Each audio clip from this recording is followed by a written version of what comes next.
नमस्कार दोस्तों, Byju's exam prep IAS Hindi में आप सभी का स्वागत है। आज हम आपके सामने 6 मार्च 2022 के समाचार विश्लेषण प्रस्तुत कर रहे हैं, जिसमें द हिंदू समाचार पत्र से संबंधित प्रमुख आलेखों की हम चर्चा करेंगे और उनसे संबंधित मुख्य परीक्षा के संभावित प्रश्नों की उत्तर संरचना की भी हम चर्चा करेंगे। आज की अपनी चर्चा को प्रारंभ करने से पहले सत्र के विषय हम देख लेते हैं। पहला विषय नाटो विस्तारवाद। नाटो जिस प्रकार पूर्वी यूरोप की तरफ अपना विस्तार कर रहा है और रूस की सीमा तक पहुंच रहा है, उसके संदर्भ में चर्चा है, क्योंकि यही प्रमुख कारण है जिसको आधार बनाकर रूस ने यूक्रेन पर हमला किया है। दूसरा विषय आवश्यक वस्तुओं की कमी। वैश्विक स्तर पर वस्तुओं के मूल्यों में वृद्धि हो रही है और इसका एक प्रमुख कारण वस्तुओं की कमी बाजार में मानी जा रही है। इसका एक दूसरा कारण रूस और यूक्रेन का विवाद भी है। रूस यूक्रेन विवाद के पहले भी अगर हम देखें तो वैश्विक स्तर पर मुद्रास्फीति में वृद्धि हो रही थी, लगभग प्रमुख अर्थव्यवस्थाओं में, भारत में, अमेरिका में, यूरोप में। उसी आधार पर हम चर्चा करेंगे इसके क्या कारण हैं और किस तरह इसे रोकने के उपाय हो सकते हैं। तीसरा, पुतिन ने यूक्रेन के ऊपर नो फ्लाई जोन नहीं लगाने की चेतावनी दी। यहाँ पर यूक्रेन के ऊपर नो फ्लाई जोन बनाने की जो यूक्रेन मांग कर रहा है, उसके संबंध में पुतिन के द्वारा चेतावनी दी गई है। हम देखेंगे अलग अलग पक्ष किस रूप में यह एक लाभ पहुंचा सकता है या इससे कुछ हानि भी हो सकती है, या इसको अगर नहीं लागू किया जा रहा है तो ऐसे कौन से कारण हैं। चौथा हमारा विषय, क्या आर्टिफिशियल इंटेलिजेंस, मशीन लर्निंग न्यायपालिका को फास्ट ट्रैक पर ला सकता है। इन दोनों ही प्रमुख तकनीक का उपयोग न्यायपालिका में किस तरह से हो सकता है और क्या उसमें प्रमुख रूप से समस्याएं हैं, उसके संदर्भ में आलेख में चर्चा है।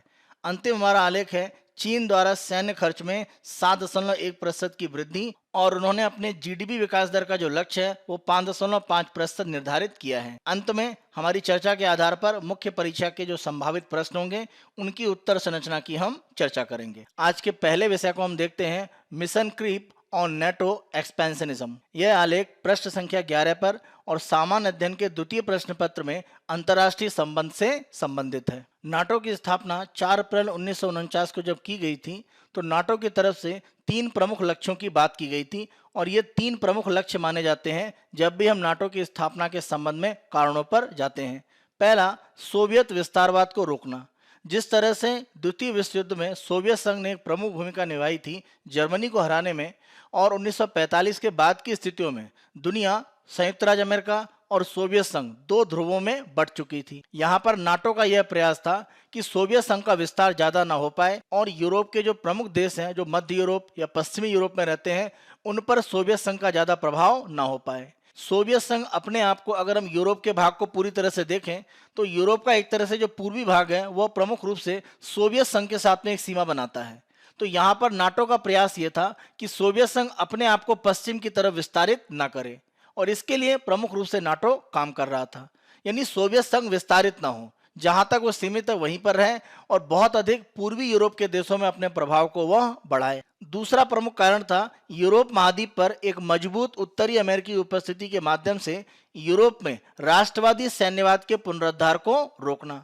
हम ध्यान रखें कि जब हम दूसरे विश्व युद्ध की बात करते हैं तो चाहे इटली में मुसोलिनी की बात करें, जर्मनी में हिटलर की बात करें, एक तरह से जो राष्ट्रवाद है उसने ही सैन्यवाद के रूप में आगे बढ़कर काम किया और द्वितीय विश्व युद्ध को प्रमुख रूप से आगे बढ़ाने में इनका योगदान रहा। दूसरे विश्व युद्ध के बाद यूरोप में उत्तर अमेरिका की उपस्थिति को बनाकर नाटो के माध्यम से संयुक्त राज्य अमेरिका के द्वारा यह प्रयास किया गया कि अलग अलग देशों में, यूरोप में राष्ट्रवादी सैन्यवाद न उभर पाए, जैसा दूसरे विश्व युद्ध से पहले इटली और जर्मनी में देखा गया। इस प्रकार के राष्ट्रवादी सैन्यवाद को रोकना भी नाटो की स्थापना का दूसरा एक महत्वपूर्ण कारण माना जाता है।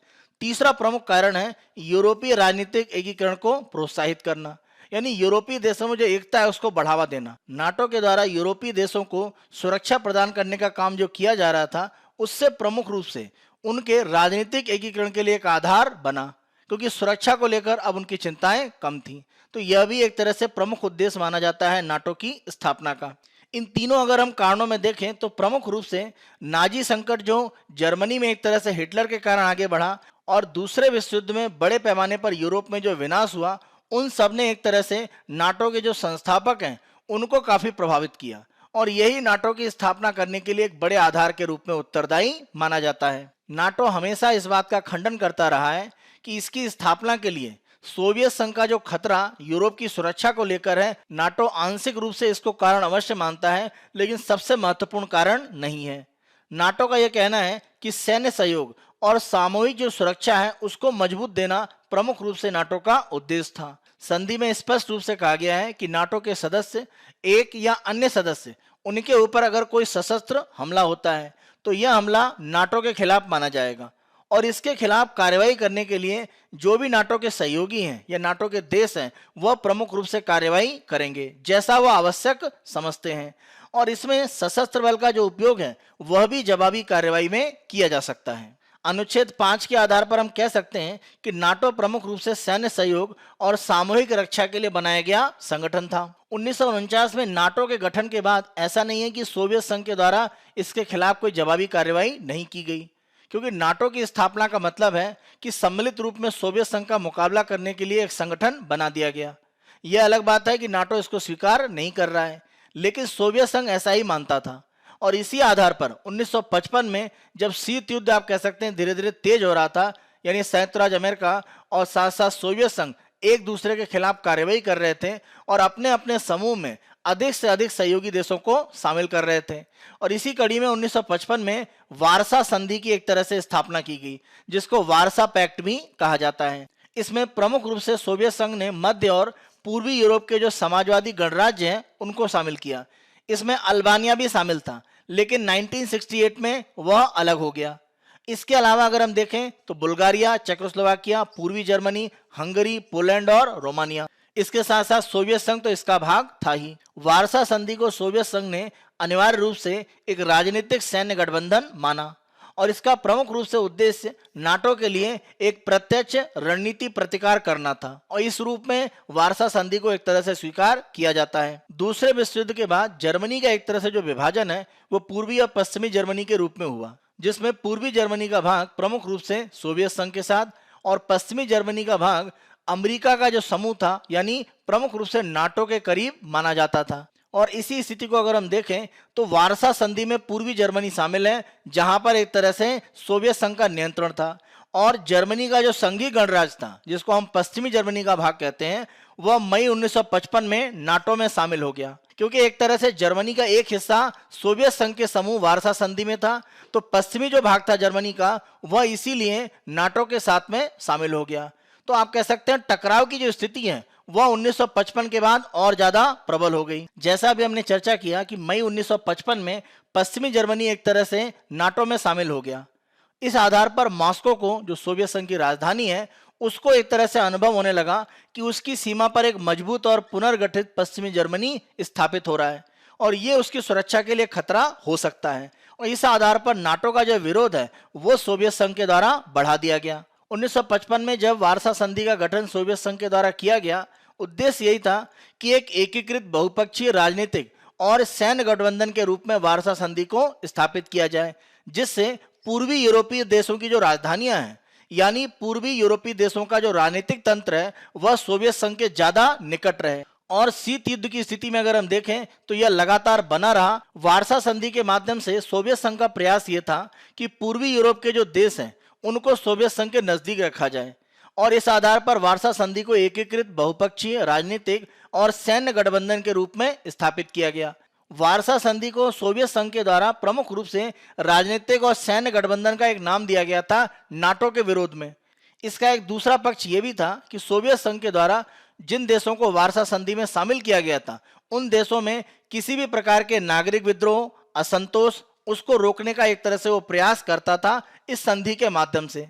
तो वारसा संधि में शामिल करके सोवियत संघ ने अपने जो सहयोगी देश हैं उनको एक तरह से किसी भी प्रकार के विद्रोह भड़कने की जो स्थितियां हैं उसका सामना करने के लिए एक तरह से तैयार किया। और इसमें सोवियत संघ काफी हद तक सफल भी रहा, क्योंकि 1956 में हंगरी में, 1968 में चेकोस्लोवाकिया में और 1980-81 में पोलैंड में जो विद्रोह हुए उसको सोवियत संघ दबाने में सफल रहा। यह भी एक पक्ष था वारसा संधि के गठित होने का। 1980 के दशक के अगर हम अंत की बात करें तो यूरोप में एक तरह से आर्थिक कमजोरी धीरे धीरे बढ़ रही थी और प्रमुख रूप से पूर्वी यूरोपीय देश जो सोवियत संघ के साथ जुड़े हुए थे और प्रमुख रूप से वारसा संधि में शामिल थे, इसी कारण से माना यह जाता है कि आर्थिक रूप से जो कमजोरी एक तरह से पूर्वी यूरोपीय देशों में हुई, उसका बड़ा कारण था कि सैन्य सहयोग एक तरह से सोवियत संघ के साथ बना रहे। इसको लेकर विवाद धीरे धीरे बढ़ता गया, क्योंकि अगर आप आर्थिक रूप से कमजोर होते हैं तो सैन्य रूप में सहयोग करना आपके लिए आसान नहीं होता है। और पूर्वी यूरोपीय देशों में यही स्थितियां बनी। और आगे चलकर अगर हम देखें तो आर्थिक रूप में जो स्थितियां सोवियत संघ में कमजोर हो रही थी, उसी का परिणाम था कि सोवियत संघ का बिखराव हुआ। और सितंबर 1990 में जो सबसे प्रमुख घटना थी, जहां पर पूर्वी जर्मनी और पश्चिमी जर्मनी का एकीकरण हो गया। यानी एक तरह से जो जर्मनी का भाग सोवियत संघ के नियंत्रण में था, वह पश्चिमी जर्मनी में मिलकर पूर्ण जर्मनी के रूप में स्थापित हो चुका था। और बर्लिन की दीवार जो पूर्वी और पश्चिमी जर्मनी को अलग कर रही थी, वह एक तरह से टूट चुकी थी। यानी सोवियत संघ का कह सकते हैं सबसे मजबूत जो भाग है, वो एक तरह से धराशायी हो गया था। और आगे के भाग में अगर हम देखें तो वारसा संधि के जो अन्य देश हैं, वो भी उससे अलग हुए, क्योंकि पूर्वी जर्मनी पश्चिमी जर्मनी में मिलकर पहले ही अलग हो चुका था। और चेकोस्लोवाकिया, हंगरी और पोलैंड भी वारसा संधि से हट गए। और 1991 में जब सोवियत संघ का विघटन हुआ, तो आधिकारिक तौर पर वारसा संधि को एक तरह से समाप्त कर दिया गया। तो हम कह सकते हैं कि नाटो का विरोध करने के लिए सोवियत संघ के द्वारा जो एक तरह से एक संगठन बनाया गया था वारसा संधि के रूप में, वह टूट चुका था, वह समाप्त हो चुका था। यानी नाटो एकमात्र शक्ति के रूप में बचा हुआ था। और सोवियत संघ के बिखराव के बाद रूस प्रमुख रूप से देश के रूप में स्थापित हुआ। इस आधार पर हम कह सकते हैं रूस और नाटो के बीच में जो संघर्ष है, वो एक तरह से आगे बढ़ा। अगर हम 1991 से 1999 तक की बात करें, तो यहाँ पर प्रमुख रूप से रूस के द्वारा नाटो के विरोध की स्थितियां ज्यादा नहीं दिखी। लेकिन अगर हम पुतिन की बात करें, उनके सत्ता में आने के बाद उन्होंने इसका विरोध प्रबल कर दिया। और वर्तमान जो परिणति अंतिम रूप में वह यूक्रेन पर हमले के रूप में दिखती है। 1991 के बाद नाटो के द्वारा पूर्वी भाग में अपना जो विस्तार है वो तेज किया गया। और इसी को एक तरह से रूस के द्वारा आगे विरोध किया गया जब व्लादिमीर पुतिन सत्ता में आते हैं। तो यहाँ पर अमेरिका के राष्ट्रपति के रूप में बिल क्लिंटन के कार्यकाल में नाटो के द्वारा पूर्व जो वारसा संधि के राज्य हैं, उनको नाटो में शामिल करने के लिए बातचीत और विस्तार की जो प्रक्रियाएं हैं वो शुरू की गई। और यही एक तरह से कह सकते हैं स्थिति है जहां से रूस की सुरक्षा को लेकर एक खतरे की स्थितियां बनने लगी। प्रमुख रूप से अगर हम नाटो का विस्तार देखें तो इस मैप के माध्यम से आप समझ सकते हैं 1949 में जब नाटो बनाया गया था, तो यह एक तरह से प्रमुख देश हैं जो नाटो में एक तरह से शामिल थे। अगर हम 1952 से 1990 के बीच में देखें तो ग्रीस, तुर्की, जर्मनी और स्पेन यही एक तरह से सदस्य यहाँ पर शामिल हुए। लेकिन 1991 के बाद आप देखें कि विस्तार तेजी से बढ़ता गया। खासतौर से 1999 में आप देखें, तीनों ही एक तरह से वारसा संधि के देश है। यह विस्तार एक तरह से रूस की सुरक्षा को एक खतरे की स्थिति बना रहा था। आगे चलकर 2004 से 2009 के बीच में अगर हम देखें, एस्टोनिया, लाटविया, लिथुआनिया तीनों को एक तरह से शामिल किया गया, जो एक तरह से बाल्टिक देश कहलाते हैं, जो सोवियत संघ का भाग होते थे। इसी के साथ साथ Romania, Slovakia, Slovenia, Albania, Croatia, यहाँ पर नाटो का विस्तार हुआ। और 2017 से 2020 में अगर हम देखें तो मॉन्टेनेग्रो और उत्तरी मैसेडोनिया को भी नाटो में शामिल कर लिया गया। यह स्थितियां दिखा रही हैं कि नाटो के द्वारा पूर्वी दिशा में अपना जो विस्तार है वो तेजी से किया गया। और यह एक तरह से रूस की सुरक्षा को सबसे बड़ा खतरा था, क्योंकि नाटो की स्थापना ही सोवियत संघ के विस्तार को रोकने के लिए थी। अब जब सोवियत संघ नहीं है, तो नाटो ने अगर अपना विस्तार किया है, तो यह एक तरह से कह सकते हैं कि रूस को उकसाने वाली एक स्थिति बनती है। यहाँ पर अगर हम ध्यान से देखें तो यूक्रेन ने भी अपने आप को नाटो में शामिल होने के लिए प्रस्तावित कर रखा है, साथ साथ जॉर्जिया। यूक्रेन और जॉर्जिया के द्वारा भविष्य में नाटो में शामिल होने की स्थितियां दिखती हैं। और यह कह सकते हैं कि अंतिम कड़ी है जहां पर रूस का एक तरह से सब्र समाप्त हो गया, क्योंकि रूस को लगता है अगर जॉर्जिया और यूक्रेन नाटो में शामिल होते हैं तो यह रूस के बिल्कुल सीमा तक नाटो के विस्तार करने की स्थितियां हैं, जिससे रूस को बहुत ज्यादा सुरक्षा खतरे हो सकते हैं। नाटो के पूर्वी विस्तार में जो सबसे चिंताजनक स्थितियां हैं वह यूक्रेन और जॉर्जिया के साथ में है। और इसके संबंध में अगर हम देखें तो नाटो के द्वारा 2008 में बुखारेस्ट में जो उनका सम्मेलन था, उसमें प्रमुख रूप से बयान दिया गया था, जिसमें यह कहा गया था कि यूक्रेन और जॉर्जिया को एक यूरो अटलांटिक जो आकांक्षाएं हैं उनके लिए नाटो में शामिल किया जाएगा। और इसके लिए अलग अलग दौर की बैठकें शुरू हो रही थी। प्रमुख रूप से अगर हम यूक्रेन की बात करें, यूक्रेन एक तरह से रूस के काफी करीब माना जाता है। इस आधार पर रूस यूक्रेन और जॉर्जिया के नाटो में शामिल होने का सबसे अधिक विरोध करता था। यूक्रेन को नाटो में शामिल करने की जो स्थितियां बन रही थी, उसके आधार पर पुतिन ने अमेरिका के अधिकारी विलियम बर्न्स को एक चेतावनी भी दी थी कि अगर इस तरह का प्रयास होता है तो कोई भी रूसी नेता शांत नहीं रहेगा और व्लादिमीर पुतिन वह सोवियत संघ की स्थितियां रूस के लिए बनाना चाहते हैं। इसीलिए नाटो का यह विस्तार जो यूक्रेन की तरफ हो रहा है उसका विरोध रूस की तरफ से होना स्वाभाविक था। नाटो का विस्तार पूर्व की ओर नहीं होगा, इसके संबंध में कई एक तरह से बयान दिए गए हैं।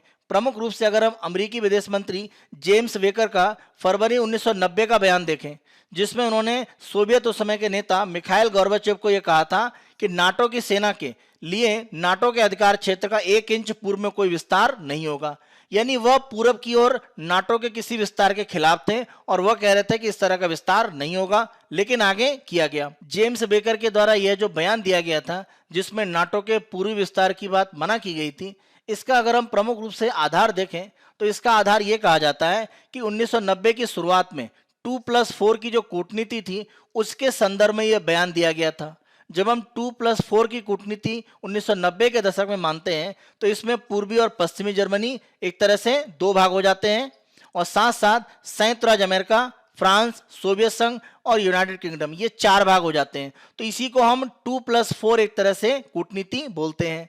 और यहाँ पर अमेरिका के द्वारा ये जो बयान दिया गया था कि पूर्व की ओर विस्तार नहीं होगा, उसका प्रमुख रूप से मतलब ये था कि पूर्वी जर्मनी जो अब पश्चिमी जर्मनी में मिलकर एकीकृत जर्मनी बन चुका है, उस क्षेत्र में किसी भी तरह से नाटो के जो भी एक तरह से सैन्य उपकरण है या नाटो की सुरक्षा स्थितियां हैं उनका स्थानांतरण नहीं किया जाएगा।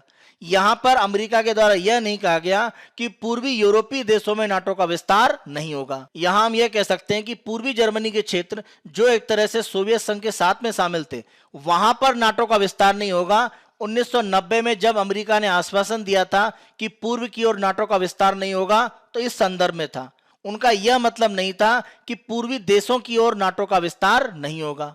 और इसी आधार पर पूर्वी यूरोप के जो देश हैं उनको आगे चल के नाटो में शामिल किया गया। 1991 की बात की स्थितियों में देखें तो रूस की राजनीति में एक तरह से कठिन समय था, क्योंकि वहां पर एक तरह से लोकतांत्रिक स्थितियां मजबूत नहीं हो रही थी, अर्थव्यवस्था की स्थिति स्थिर नहीं थी और कानून व्यवस्था को लेकर समस्याएं बनी हुई थी, जब तक व्लादिमीर पुतिन वहां पर राष्ट्रपति नहीं बने। व्लादिमीर पुतिन से पहले रूस के जो राष्ट्रपति थे बोरिस येल्त्सिन, उनके द्वारा प्रमुख रूप से अमेरिका के राष्ट्रपति क्लिंटन को एक तरह से एक पत्र में यह कहा गया कि पूर्वी क्षेत्र की ओर जो नाटो का विस्तार है वह नहीं होना चाहिए, और उन्होंने 2+4 जो संधि है उसी को एक तरह से आधार बनाया, जिसमें यह कहा गया था कि पूर्वी जर्मनी का जो क्षेत्र है वहां पर नाटो का विस्तार नहीं होगा।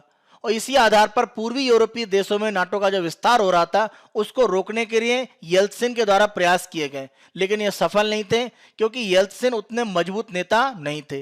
रूस की सत्ता पर पुतिन का जैसे जैसे नियंत्रण बढ़ता गया और रूस को आर्थिक और सामरिक रूप में उनके द्वारा मजबूत किया गया। और इसी आधार पर अगर हम देखें तो 2007 में म्यूनिख में पुतिन के द्वारा एक बयान दिया गया कि नाटो का जो भी एक तरह से विस्तार किया जा रहा है उससे किसी भी तरह यूरोप में सुरक्षा की स्थिति या आधुनिकीकरण का जो संबंध है वो नहीं है। यानी यह आधार नहीं है नाटो का विस्तार का प्रमुख उद्देश्य रूस की सुरक्षा को खतरा पहुंचाना है, और इसे पुतिन ने 2007 में ही उकसावे की एक घटना बताया था। इसी आधार पर अगर हम देखें तो 2008 में जैसे ही नाटो के द्वारा जॉर्जिया और यूक्रेन को नाटो में शामिल करने के अपने इरादे के बारे में घोषणा की गई, रूस ने जॉर्जिया पर आक्रमण किया और इसके कई क्षेत्रों पर नियंत्रण कर लिया। आगे चलकर 2014 में यूक्रेन के यूरोपीय संघ में आर्थिक गठबंधन की ओर बढ़ने की स्थितियां देखते हुए रूस ने यूक्रेन पर हमला किया और क्रीमिया क्षेत्र पर नियंत्रण कर लिया।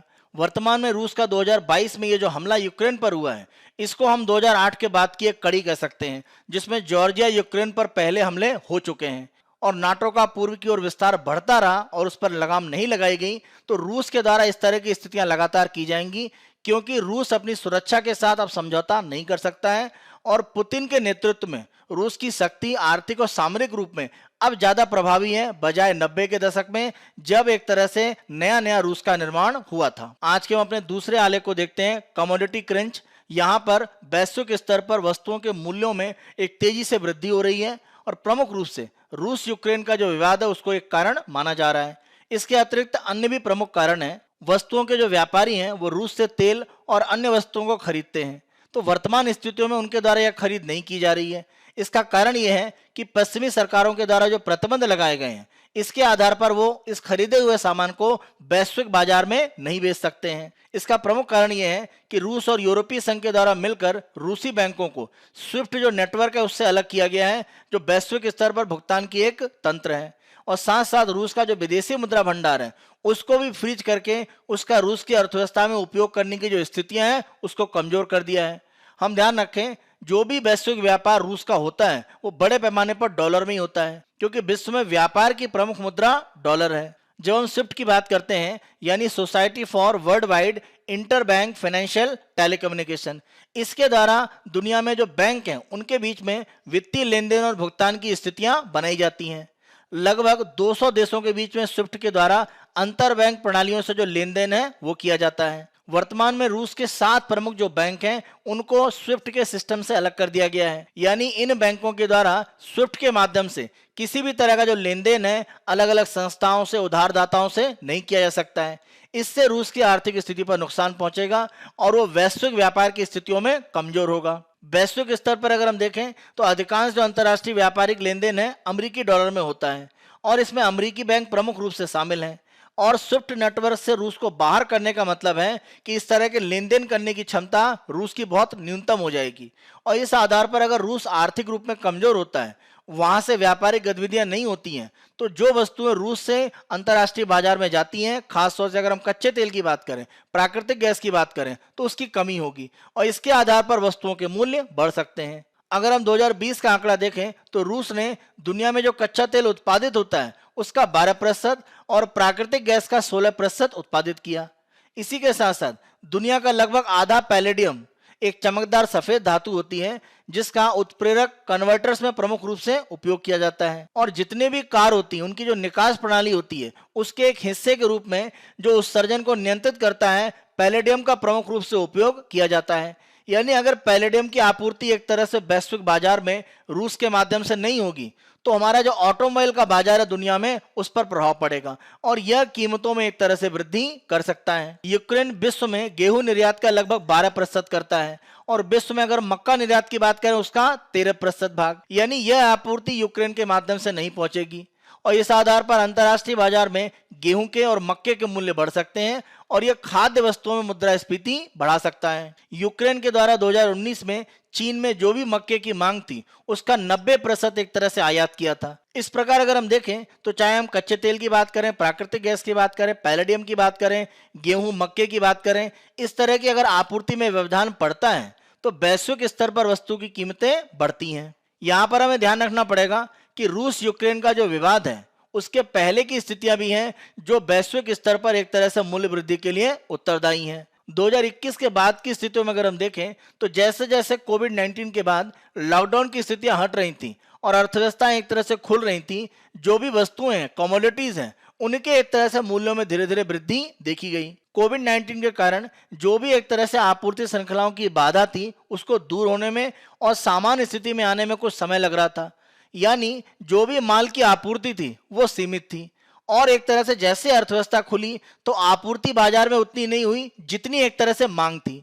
तो मांग ज्यादा थी, आपूर्ति कम, उस आधार पर वस्तुओं के मूल्यों में वृद्धि होने लगी और यही उच्च कीमत का एक बड़ा कारण माना गया कोविड-19 के बाद की स्थितियों में। कुछ विशेषज्ञों का यह भी मानना है कि अगर विभिन्न वस्तुओं की कीमतें बढ़ रही हैं तो इसका बड़ा कारण यह है कि जो जीवाश्म ईंधन है, अगर हम पेट्रोल, डीजल, कोयले की बात करें तो उनकी जगह नवीकरणीय ऊर्जा की बात की जा रही है, जैसे सौर ऊर्जा या पवन ऊर्जा। तो इस तरह की स्थितियों में निवेश की आवश्यकता है। तो बड़े पैमाने पर जो जीवाश्म ईंधन का निवेश है वो नवीकरणीय ऊर्जा में जा रहा है। इस आधार पर भी एक तरह से ईंधन की वैश्विक अर्थव्यवस्था में जो आपूर्ति है उस पर एक प्रभाव पड़ रहा है। और जब भी ईंधन महंगा होगा, हम ध्यान रखें, परिवहन महंगा हो जाता है। परिवहन महंगा होगा तो वस्तु की लागत एक तरह से बढ़ेगी, क्योंकि वस्तु की कीमत में परिवहन की लागत एक बड़ा योगदान करती है। इसे भी विशेषज्ञों के द्वारा एक प्रमुख कारण के रूप में उत्तरदायी माना गया है। महामारी की स्थिति में प्रमुख रूप से विश्व की सभी केंद्रीय बैंक अपनी अर्थव्यवस्था में तरलता को एक तरह से बढ़ाना चाहते थे, वो चाहे अमेरिका का फेडरल रिजर्व हो या यूरोप का सेंट्रल बैंक हो। भारत में आरबीआई के द्वारा भी यह कार्य किया गया। और अर्थव्यवस्था में जब आप तरलता को बढ़ाते हैं तो कभी कभी अर्थव्यवस्था में तरलता आवश्यकता से ज्यादा पहुंच जाती है, यानी जो वस्तुएं बाजार में उपस्थित हैं उसकी तुलना में बाजार में मुद्रा आपूर्ति ज्यादा हो जाती है और इस आधार पर मुद्रास्फीति की स्थिति बनती है और वस्तुओं की कीमतें बढ़ सकती हैं। विश्व की अलग अलग अर्थव्यवस्था में जिस तरह से तरलता बढ़ रही थी, जब हम तरलता बढ़ने की बात करते हैं मतलब बाजार में मुद्रा आपूर्ति का बढ़ना, और मुद्रा हम और आप उपभोक्ता के पास पहुंचती है। तो अगर हमारे पास तरलता आसानी से पहुंच रही है, कम ब्याज दर पर हमको ऋण उपलब्ध कराया जा रहा है, तो ऐसी स्थिति में हम वस्तु और सेवाओं की मांग बढ़ा देंगे और मांग बढ़ने के साथ साथ उत्पादन उस स्थिति में नहीं बढ़ पाया। तो जितनी एक तरह से तरलता के कारण मांग बढ़ी, उसकी तुलना में उत्पादन नहीं बढ़ पाया और इससे एक तरह से वैश्विक स्तर पर अलग अलग वस्तुओं की कीमतें बढ़ी। ब्लूमबर्ग कमोडिटी इंडेक्स का यह कहना है कि वैश्विक स्तर पर जो भी अलग अलग कमोडिटी या वस्तुएं हैं उनकी कीमतों में 2021 की शुरुआत में 60% से अधिक की वृद्धि हुई। और जैसा हमने अभी चर्चा करी कि ईंधन प्रमुख रूप से साधन है जो परिवहन लागत के रूप में कीमतों को बढ़ाता है। वैश्विक बाजार में कच्चे तेल की जो आपूर्ति है वो तेजी से नहीं बढ़ पाई और एक तरह से जो कमी थी उसने एक तरह से ईंधन के मूल्य को बढ़ाया और उस आधार पर परिवहन महंगा हुआ और वस्तु की कीमतें बढ़ गईं। वर्तमान स्थितियों में अगर हम देखें तो रूस और यूक्रेन में जो भी एक तरह से उत्पादन की स्थितियां हैं वो कमजोर हुई हैं, तो उनकी भरपाई अन्य क्षेत्रों से नहीं हो पा रही है। अगर हम यहाँ पर केवल कच्चे तेल की बात करें तो जो रूस का उत्पादन है कच्चे तेल का, प्राकृतिक गैस का, वो अन्य जगह पर नहीं हो पा रहा है। जैसे अगर हम ओपेक की बात करें, ओपेक से कई देशों के द्वारा अपील भी की गई है, लेकिन उसके बाद भी उन्होंने अपने उत्पादन को नहीं बढ़ाया है। इस आधार पर कच्चे तेल की बाजार में जो उपलब्धता है वो घटी है और कीमतें बढ़ी हैं और कीमतें $100 प्रति बैरल के आंकड़े से ऊपर गई हैं और ऐसी स्थितियों में अंतर्राष्ट्रीय बाजार में परिवहन महंगा हो जाएगा और इससे वस्तुओं की कीमतें उनमें वृद्धि होगी।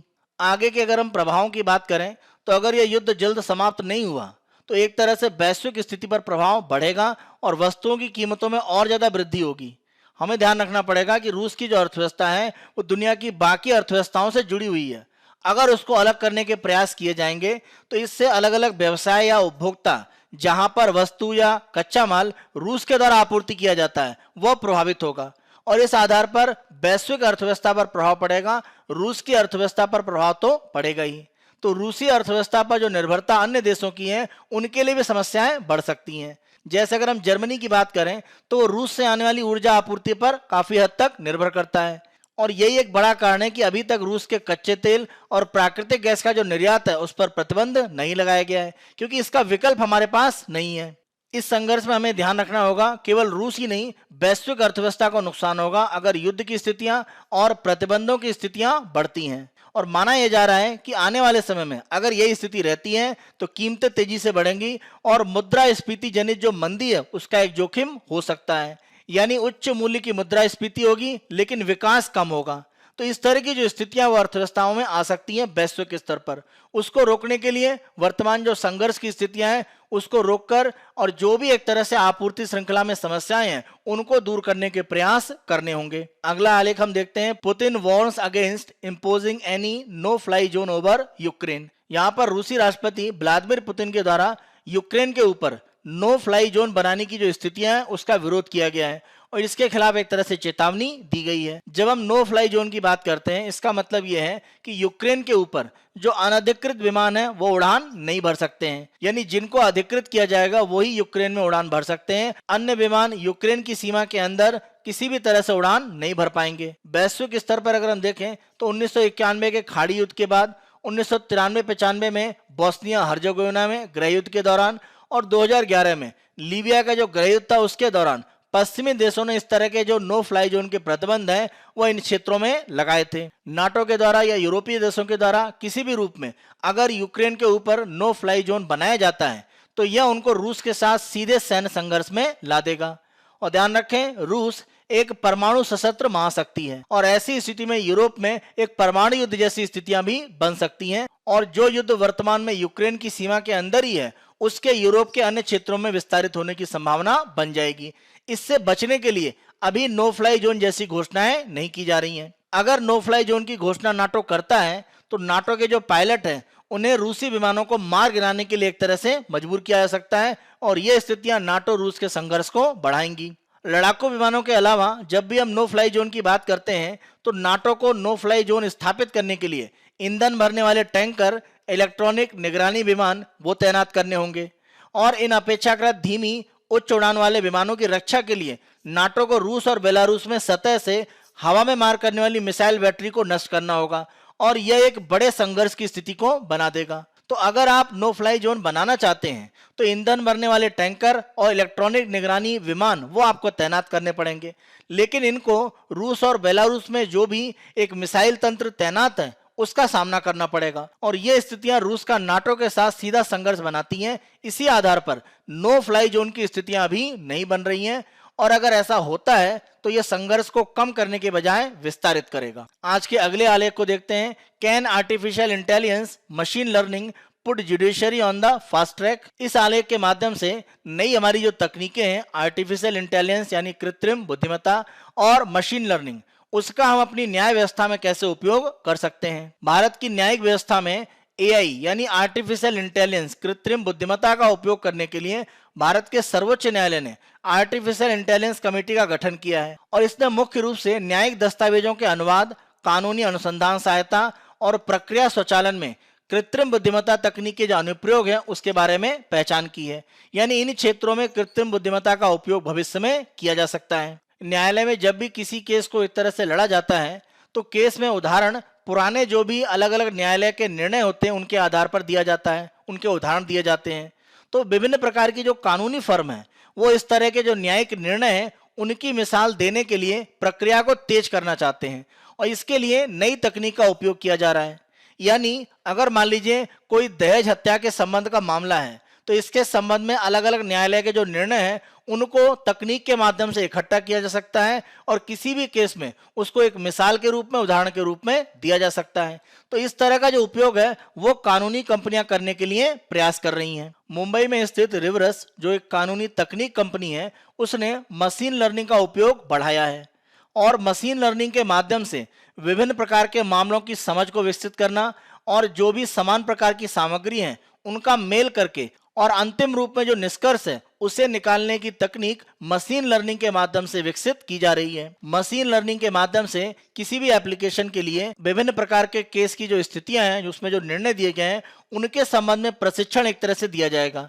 यानी एक प्रोग्राम के माध्यम से अलग अलग जो निर्णय है न्यायपालिका के वह एक तरह से मशीन लर्निंग में बताए जाएंगे और उसके आधार पर जो एप्लीकेशन है वह निर्णय ले पाएगा कि अगर कोई अनुबंध किया जाता है, कोई कॉन्ट्रैक्ट किया जाता है तो जो भी बिंदु कॉन्ट्रैक्ट में शामिल किया जा रहा है, अनुबंध में शामिल किया जा रहा है, वह पुराने न्यायिक प्रक्रिया में कहीं पर उपयोग किया गया है या नहीं किया गया है। यानी न्यायिक रूप में किसी भी अनुबंध को सिद्ध करने के लिए इस प्रकार की जो प्रक्रियाएं हैं उनको मशीन लर्निंग में उपयोग किया जा सकता है। न्यायपालिका में नई तकनीक के उपयोग को एक उदाहरण से और हम देखते हैं। मान लीजिए काले धन पर अदालत के द्वारा या किसी विशिष्ट न्यायाधीश के द्वारा अलग अलग जो फैसले दिए गए हैं उन्हें हम खोजना चाहते हैं। पिछले जो भी अलग अलग मामले हैं उनका विश्लेषण हम तकनीक के माध्यम से कर सकते हैं और इस तरह के एक सॉफ्टवेयर का उपयोग किया जा सकता है। इसके आधार पर किसी न्यायाधीश विशेष से संबंधित जो भी अलग अलग विश्लेषण है या काले धन से संबंधित जो भी विश्लेषण किसी विशेष न्यायाधीश के द्वारा दिए गए हैं उनको एक तरह से हम अलग कर सकते हैं और उसका किसी भी केस में उपयोग किया जा सकता है। कोविड-19 महामारी के दौरान अगर हम देखें तो तकनीक का उपयोग भारत में बढ़ा है। ई फाइलिंग की बात करें या वर्चुअल रूप में केस की सुनवाई करने की बात करें, प्रौद्योगिकी में तेजी से वृद्धि हुई है। 2020 में लॉकडाउन की शुरुआत से और अगर हम इस साल 8 जनवरी तक की बात करें तो भारत का जो सर्वोच्च न्यायालय है उसने 1,81,909 आभासी सुनवाई के मामले किए हैं। इस आधार पर हम कह सकते हैं कि वर्चुअल या आभासी सुनवाई की स्थितियां तेजी से बढ़ी हैं और भारत का सर्वोच्च न्यायालय वैश्विक स्तर पर न्यायपालिका में तकनीकी उपयोग के मामले में काफी अग्रणी माना जा रहा है। कानून मंत्रालय के आंकड़े भी जो 30 नवंबर 2021 तक के लिए हैं उसमें यह कहा गया है कि अगर हम उच्च न्यायालय की बात करें तो 57.3 लाख मामले और अधीनस्थ अदालतों में 1,08,36,087 मामलों का निस्तारण किया गया है आभासी सुनवाई के माध्यम से। यानी लगभग 1.65 करोड़ मामलों का आभासी सुनवाई के माध्यम से निस्तारण किया गया है। भारतीय न्यायपालिका में मशीन लर्निंग के अनुप्रयोगों को शामिल करने की प्रक्रियाएं सुवास और सुपेश के नाम से धीरे धीरे बढ़ाई जा रही हैं सुवास की अगर हम बात करें तो एक भाषा शिक्षण एप्लीकेशन है जिसका उपयोग निर्णयों का अनुवाद करने के लिए किया जा रहा है। और अगर हम सुपेश की बात करें तो इसके द्वारा कानूनी संक्षिप्त जो मसौदा है वो तैयार किया जा सकता है। इस तरह की प्रक्रियाएं भारतीय न्यायपालिका में तेजी से बढ़ रही हैं। संयुक्त राज्य अमेरिका के कुछ हिस्सों में जमानत के आवेदनों को एक तरह से स्वचालित तंत्र के माध्यम से संचालित किया जा रहा है, लेकिन अभी ये विवादित है। तो इस तरह की प्रक्रियाएं संयुक्त राज्य अमेरिका में भी बढ़ रही हैं। एस्टोनिया की अगर हम बात करें तो वहां पर कृत्रिम बुद्धिमत्ता, आर्टिफिशियल इंटेलिजेंस और मशीन लर्निंग उसका एक तरह से न्यायपालिका में प्रयोग करने की स्थितियों को बढ़ाया जा रहा है। भारत में अगर हम मशीन लर्निंग का उपयोग न्यायपालिका के लिए बात करते हैं तो न्यायपालिका के द्वारा निर्णय पूर्व जो भी कार्य होते हैं जिसको हम बैकएंड काम कहते हैं, वहां पर अभी प्रमुख रूप से इस तरह के स्वचालित तंत्र का उपयोग किया जा रहा है। यानी अगर हम न्यायालय के निर्णय लेने की प्रक्रियाओं की बात करें जिसमें किसी भी तरह के स्वचालित तंत्र का उपयोग, उसको लेकर स्थितियां अभी काफी दूर हैं। वहां पर प्रयास अभी काफी लंबे समय में एक तरह से हो पाएंगे। अभी निर्णय लेने से पूर्व जो प्रक्रिया होती हैं उसमें एक तरह से तकनीक का उपयोग बढ़ाया जा रहा है। हमें ध्यान रखना पड़ेगा विशेष रूप से जो हमारी निचली अदालतें हैं वहां पर डिजिटल रूप में प्रक्रियाएं नहीं हुई हैं। अगर डिजिटल प्रक्रियाएं निचली अदालतों में नहीं बढ़ती हैं तो हम तकनीकी उपयोग को तेजी से नहीं बढ़ा सकते हैं। दीर्घ काल में अगर हम तकनीक का उपयोग बढ़ाते हैं न्यायपालिका में तो लंबित मामलों की स्थिति कम होगी और न्याय प्रणाली में एक समग्र दक्षता भी बढ़ेगी। यह एक तरह से माना जा रहा है कि प्रमुख लाभ। अगर हम प्रमुख समस्याओं की बात करें न्यायपालिका में तकनीकी उपयोग के संबंध में, सबसे बड़ी समस्या है प्रौद्योगिकियों का एकीकरण। और यह चुनौतीपूर्ण होगा क्योंकि हम कानूनी संरचना की बात करें तो वह अत्यधिक जटिल होती है। इसीलिए ये प्रौद्योगिकियां एक सहायक साधन के रूप में हो सकती हैं भविष्य में। हमें यह प्रक्रिया ध्यान रखनी होगी। इसी के साथ साथ जैसे जैसे आर्टिफिशियल इंटेलिजेंस, कृत्रिम बुद्धिमत्ता की तकनीक न्यायपालिका में बढ़ेगी, डाटा सुरक्षा, गोपनीयता, मानवाधिकार और नैतिकता के संबंध में चिंताएं बढ़ेंगी और यह नई तरह की चुनौतियां होंगी। और इन प्रौद्योगिकियों को जिन डेवलपर्स के द्वारा बनाया जाएगा उनको आत्मनियमन की आवश्यकता होगी। यानी इस तरह की जो चिंताएं हैं उनका हल निकाल कर ही तकनीक का जो उपयोग है वो न्यायपालिका में संभव हो पाएगा। न्याय व्यवस्था में तकनीकी उपयोग अगर बढ़ता है तो इसके लिए हमें विधायिका के माध्यम से कानून, नियम, विनियम बनाने पड़ेंगे। साथ साथ न्यायपालिका द्वारा न्यायिक समीक्षा के माध्यम से जो संवैधानिक मानक हैं उनको भी एक तरह से स्थापित करने की प्रक्रिया करनी पड़ेगी। यानी अगर कोई तकनीक का उपयोग किया जा रहा है तो वो संवैधानिक मानक के अनुरूप है या नहीं, तो इस तरह का जो विनियमन है वह भी करने की आवश्यकता पड़ेगी। तभी हम तकनीक के उपयोग को न्यायपालिका में बढ़ा पाएंगे। लेकिन इसका एक सकारात्मक पक्ष ये है कि जैसे जैसे प्रौद्योगिकी अपनाने की प्रक्रियाएं बढ़ेंगी इनकी समस्याएं एक तरह से सामने आएंगी और समस्याओं के साथ साथ उनके जो संभावित समाधान है वो भी हो सकते हैं। यानी समस्याएं और समाधान दोनों पर एक तरह से बहस बढ़ेगी और यह तकनीकी को न्यायपालिका में बढ़ाने की स्थितियों को मजबूत करेगा। आज के अपने अंतिम आलेख को हम देखते हैं। China hikes military spending by 7.1%, sets 5.5% GDP target. यहाँ पर चीन के द्वारा अपना जो सैन्य खर्च है उसमें 7.1% की वृद्धि की गई है और साथ साथ आने वाले वर्ष के लिए जो जीडीपी विकास दर है उसको 5.5% माना है। सैन्य बजट में अगर हम देखें तो चीन के द्वारा पिछले वर्ष 6.8% की वृद्धि की गई थी और यह पिछले वर्ष ही चीन में 200 अरब डॉलर का आंकड़ा पार कर चुका है। अगर हम भारत की बात करें तो हम लगभग 70 अरब डॉलर सैन्य खर्च करते हैं। पिछले वर्ष की तुलना में हमने अपना सैन्य बजट 4.4% ही बढ़ाया है। चीन और भारत की तुलना में आप ध्यान रखें, चीन के द्वारा जो सैन्य खर्च का बड़ा भाग है वो आधुनिकीकरण की प्रक्रियाओं में खर्च किया जा रहा है और घरेलू स्तर पर तकनीक को बढ़ाने में। अगर हम भारत की बात करें तो हमारे रक्षा खर्च का जो बड़ा भाग है वो आयात और पेंशन के भुगतान करने में जाता है। तो इसीलिए हमारे यहाँ घरेलू तकनीक विकास करने की स्थितियों पर जो रक्षा व्यय है वो उतना व्यय नहीं किया जा रहा है। चीन के द्वारा अगर रक्षा व्यय बढ़ाया गया है तो इसका बड़ा कारण अमेरिका के द्वारा चीन पर बढ़ता हुआ सैन्य दबाव। खास तौर से अगर हम ताइवान जलडमरू मध्य की बात करें जो एक तरह से चीन और ताइवान को अलग करता है, उस क्षेत्र में प्रमुख रूप से अमेरिका के द्वारा अपनी कार्रवाई बढ़ाई गई है। अमेरिकी युद्धपोत मासिक रूप में उन क्षेत्रों में पारगमन करते हैं। पूर्वी चीन सागर में जासूसी विमानों के माध्यम से टोई मिशन अमेरिका के द्वारा संचालित किए जा रहे हैं और यह चीन के लिए एक सुरक्षा चिंता की स्थिति बनती है। 2021 में दक्षिणी चीन सागर में जिन क्षेत्रों को चीन अपना क्षेत्रीय जल कहता है उसमें लगभग 1200 युद्धपोत ने घुसपैठ की है। इस आधार पर भी चीन अपनी नौसैनिक शक्ति को विस्तारित कर रहा है। जापान, भारत, ऑस्ट्रेलिया और संयुक्त राज्य अमेरिका के साथ क्वाड और संयुक्त राज्य अमेरिका के द्वारा ऑस्ट्रेलिया और यूके के साथ मिलकर ऑकस का जो गठबंधन है वह चीन के लिए सैन्य रूप में स्थितियां कठोर कर देता है और यह चीन को घेरने जैसी स्थिति बनती है। चीन अपने रक्षा बजट का बड़ा हिस्सा अपनी नौसेना के आधुनिकीकरण के लिए खर्च कर रहा है। चीन अपने तीसरे विमान वाहक पोत को जल्द शामिल करेगा। इसी के साथ साथ J-20 स्टील्थ फाइटर जेट के उत्पादन को बढ़ा रहा है, परमाणु शस्त्रागार का आधुनिकीकरण कर रहा है। इन सारी स्थितियों को प्रमुख रूप से करने का चीन का उद्देश्य 2049 तक अमेरिका के बराबर की एक विश्व स्तरीय सेना बनाना है, क्योंकि 2049 में जनवादी गणराज्य यानी चीन में कम्युनिस्ट शासन की जो स्थापना है उसके 100 वर्ष पूरे होंगे। तो इस रूप में चीन के द्वारा अपने सैन्य विस्तार को बढ़ाया जा रहा है। चीन के द्वारा रक्षा व्यय में ये जो वृद्धि की जा रही है उससे भारत को भी एक तरह से सीख लेनी चाहिए और अपने रक्षा व्यय का जो बड़ा भाग है वो आधुनिकीकरण और घरेलू क्षमता बढ़ाने के लिए प्रयोग किया जाना चाहिए। आयात और पेंशन पर हमारा जो ज्यादा व्यय है उसको हमें सीमित करने की आवश्यकता है, या रक्षा व्यय को आधुनिकीकरण के लिए अधिक बढ़ाकर हम अपनी सेना को चीन की स्थितियों में एक संतुलन में लाने का प्रयास कर सकते हैं। आज की अपनी चर्चा के आधार पर हम मुख्य परीक्षा के अभ्यास प्रश्न देखते हैं। पहला प्रश्न, नाटो के गठन के प्रमुख कारणों को बताते हुए इसके पूर्व विस्तार से रूस के लिए किस प्रकार सुरक्षा खतरे उत्पन्न हो सकते हैं, चर्चा करें। 250 शब्दों में 15 अंकों का प्रश्न। भूमिका, नाटो के गठन की स्थितियों की चर्चा करें। प्रमुख रूप से 1945 से बाद की जो स्थितियां थी वो आप बता सकते हैं। मुख्य भाग, नाटो के गठन के प्रमुख कारण जो हमने चर्चा करी थी वो आप बताएं। विरोध में सोवियत संघ की कार्यवाही, 1955 में वार्सा संधि का गठन करना वो आप बता सकते हैं। सोवियत संघ के विघटन के बाद नाटो का विस्तार, जिस हिसाब से पूर्वी देशों में नाटो विस्तारित हुआ है वो आप बता सकते हैं। नाटो विस्तार के उद्देश्य से 1991 के बाद क्या रहे हैं वो आप बताएं। रूस को संभावित खतरा क्या हो सकता है। प्रमुख रूप से यूक्रेन और जॉर्जिया के द्वारा नाटो की सदस्यता लेने का जो प्रयास है उसको एक तरह से आप रूस की सुरक्षा खतरे से जोड़कर बता सकते हैं। निष्कर्ष में आप बताएंगे नाटो द्वारा रूस की सुरक्षा चिंताओं का समाधान संघर्ष को रोक सकता है।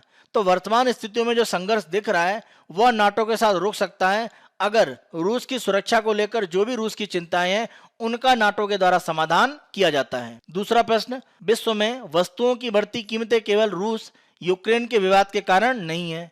उपरोक्त कथन की समीक्षा करें और मूल्य वृद्धि को रोकने के उपाय भी समझाएं। 250 शब्दों में और 15 अंकों का प्रश्न है। उत्तर संरचना। भूमिका, वस्तु की कीमतें बढ़ने में तात्कालिक संघर्ष के साथ पूर्वव्यापी कारण भी उत्तरदायी है। मुख्य भाग, वस्तु की कीमतें बढ़ने में तात्कालिक संघर्ष की भूमिका, रूस यूक्रेन का वैश्विक उत्पादन में जो भी योगदान है जिससे आपूर्ति में समस्याएं आ रही हैं वो आंकड़े आप बता सकते हैं। पूर्वव्यापी कारणों की चर्चा, कोविड-19 के बाद की जो स्थितियां उनकी आप चर्चा कर सकते हैं। प्रमुख रूप से वैश्विक स्तर पर केंद्रीय बैंकों के द्वारा तरलता बढ़ाने के जो प्रयास है उनकी आप चर्चा कर सकते हैं। हल करने के उपाय क्या हो सकते हैं। प्रमुख रूप से पहला उपाय यही हो सकता है कि जो संघर्ष की स्थिति है उसको रोका जाए। दूसरा, कच्चे तेल की जो कमी है उसे पूरा करने के लिए ओपेक पर दबाव डाला जाए कि वो उत्पादन को बढ़ाएं। तीसरा प्रमुख रूप से प्रयास ये हो सकता है कि वैश्विक स्तर पर तरलता को बढ़ाने की जो स्थितियां हैं उस पर एक तरह से ध्यान दिया जाए। तो वहां पर भी नियंत्रण एक तरह से जो मुद्रास्फीति की स्थिति है वैश्विक रूप में उस पर एक प्रभाव डाल सकता है। निष्कर्ष में आप बताएंगे संघर्ष की समाप्ति और वैश्विक अर्थव्यवस्था में सामूहिक प्रयास मूल्यों को नियंत्रित कर सकते हैं। सामूहिक प्रयास ओपेक की स्थिति जहां पर वो कच्चे तेल की आपूर्ति बढ़ाकर कच्चे तेल के जो मूल्य अंतर्राष्ट्रीय बाजार में बढ़ रहे हैं उसको रोक सकते हैं। यह हमारा 6 मार्च 2022 का समाचार विश्लेषण है। आने वाले दिनों में अन्य दिनों के समाचार विश्लेषण हम आपको इसी तरह से उपलब्ध कराते रहेंगे। Byju's exam prep IAS Hindi को आप बहुत अधिक पसंद कर रहे हैं। अधिक से अधिक संख्या में लाइक, शेयर और सब्सक्राइब करना ना भूलें। धन्यवाद।